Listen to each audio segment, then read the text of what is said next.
Hi, I'm Carl Taylor from visualeducation.com, and in this week's episode on lighting modifiers, we're looking at the humble honeycomb grids.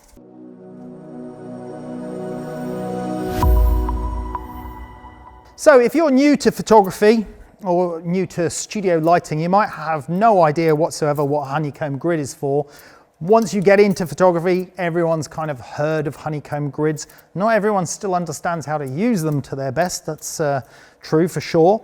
So I'm going to give you a little run through on honeycomb grids. Of course, this is part of our series of lighting modifiers. So we're covering all different types of lighting modifiers for photographers and videographers to help you understand what each of them do.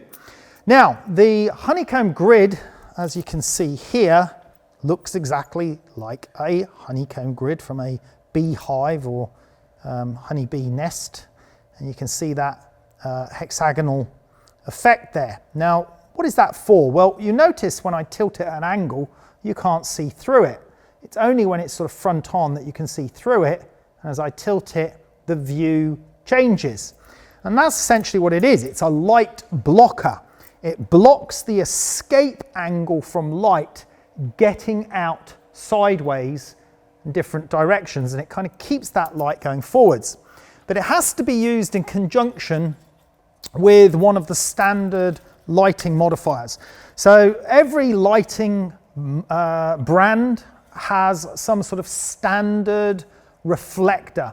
On this one, it's called the P70 because it casts a 70-degree angle. On others, it might be slightly wider, slightly narrower, but they're all very similar, slightly parabolic shape. These fit over a standard bare bulb studio light, and that now focuses that light energy forwards. So now we've got a lot brighter in this area than we were before, because all the light that was escaping sideways is now being reflected out of this reflector and thrown more forwards. But it still has quite a spread. So I'm still getting lit over here and over here and over here as well. And what the honeycomb grids will do is they concentrate that light forwards and stop that escape angle, stop that light spreading out. Now it's not coming over here, so it's not lighting my hands anymore as it was before, because the escape angle is blocked by that honeycomb. Now that honeycomb comes in different sizes. So this one is a lot tighter, smaller honeycombs, and this one is even tighter still. So this is the very tight honeycomb, and they're usually sold in sets of 3. We have what we call the wide angle honeycomb, the medium, and then the very fine tight one. And they all create different beams or balls of light that can be very effective in photography. So to demonstrate that, let me just point this at the wall so you can see, and I'm just going to turn the modeling light up more powerful, so you can see the sort of size of light that is throwing on the wall, and you can actually even pick up some of the honeycomb grid pattern showing in there, because it's kind of working like a sort of pinhole camera effect there, forming an image from the light source. So that's the size of the ball of light we get with the wide honeycomb grid. That's really useful for lighting backgrounds. So quite often I'm using honeycomb grid on a studio stand, a low one, shining at my background to create a nice graduated glow on my background. That's one particular purpose for using honeycomb grids, is background lighting, but they're also used for other things as well. Let's move on to a medium honeycomb grid. So we'll change that over for the medium. And you can see now that ball of light is smaller, more refined.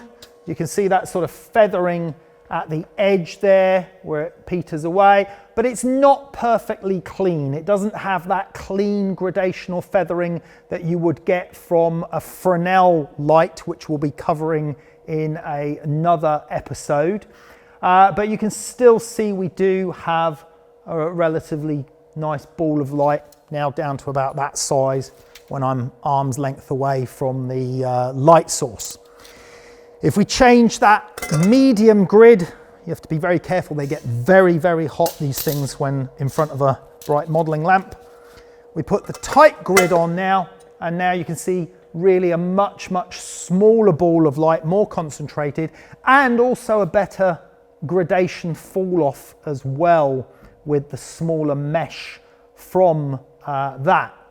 Now, interestingly, I mentioned lighting backgrounds with honeycomb grids, but they can actually be really useful for a lot of photography.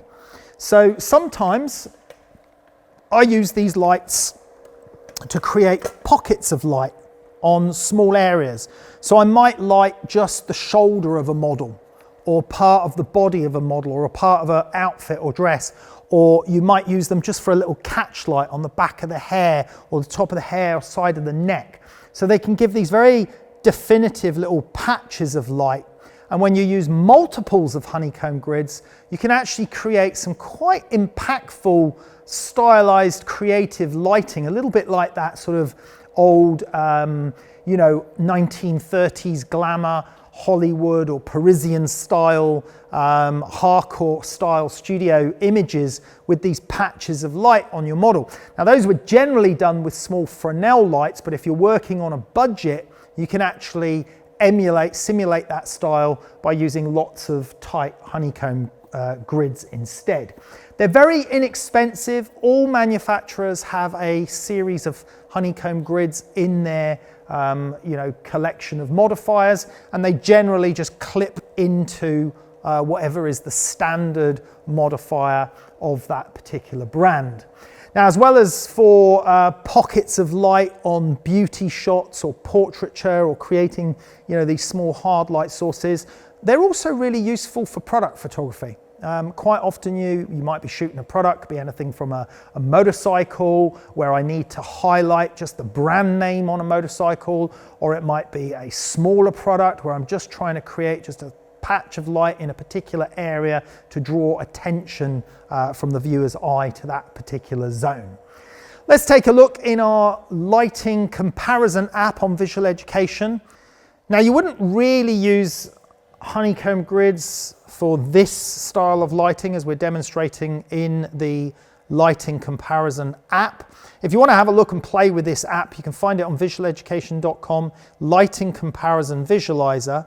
And it's basically an app where we have all the different lighting modifiers, either visually or by name in the list. And you can compare and pit one modifier against another to see the different effects. Now, as I said, you wouldn't really use them in this format where you're shining them directly on the face of a modifier. It's far too aggressive a lighting, a honeycomb grid, really just shining straight front on for a shot. But the shot on the right, you can see that's with the wide grid. That was the first one we used, the one that made the biggest ball. That's the lighting result that we're getting with that there. Very high contrast, very strong shadows. That's compared to just a bare bulb light with nothing at all on it. And then obviously if we go to a sort of softer light like 75 centimeter octabox, for example, you can see how hard the lighting from a honeycomb grid is. But it actually gets harder and harder, because if we take the honeycomb grid and we switch to the medium grid, you can see that spotlight becomes more concentrated.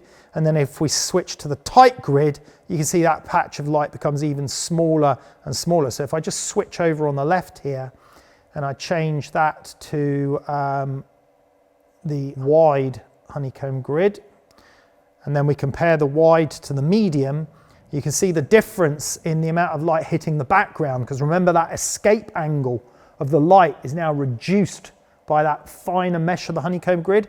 So less light is able to hit our background, making a more contrasty, higher, stronger shadow definition light there. And then of course, when we go to the tight grid, even less light can escape to hit the background, and we're really only hitting the upper face and forehead area there. These, as I said, these aren't really the ways you would use this modifier. It's not generally used for a front-on face shot like this, but just part of our comparison tool just to show the effect it gives. And if we go to full-length body, and full-length body, you can see, if I go to the tight grid, you can see how small the patch of light. Obviously it's being used at a greater distance than the arm's length I had it from the wall just there, because I've had to move it further back to allow for the full length of the model. But you can see that, you know, condensed ball of light that is limited to the model's face and upper body as that light is coming down from above and then creating a patch of light on the wall behind. And the one on the left is the wide grid. So a huge difference between the wide grid and the tight grid. And I'll switch to the medium grid in the full length shot as well. And you just start to see that ball of light forming on the wall behind, but this is with that modifier in a wider, greater distance away from the subject than we were from the wall. Now, I will add here that every photographer and every photography studio should have or would have a set of honeycomb grids. As a matter of fact, you should have multiple sets of them, because really honeycomb grids are such a great accessory, such a cheap accessory. As I said, you use them for background illumination, pockets of light on your model, pockets of light on products. So versatile and yet so simple and so easy to use. Definitely a modifier to have in your collection. Well, I hope you liked this video. If you did, please hit the subscribe button, give us a like, helps us immensely if you do, and tune in for our future videos or some of our past ones on lighting modifiers.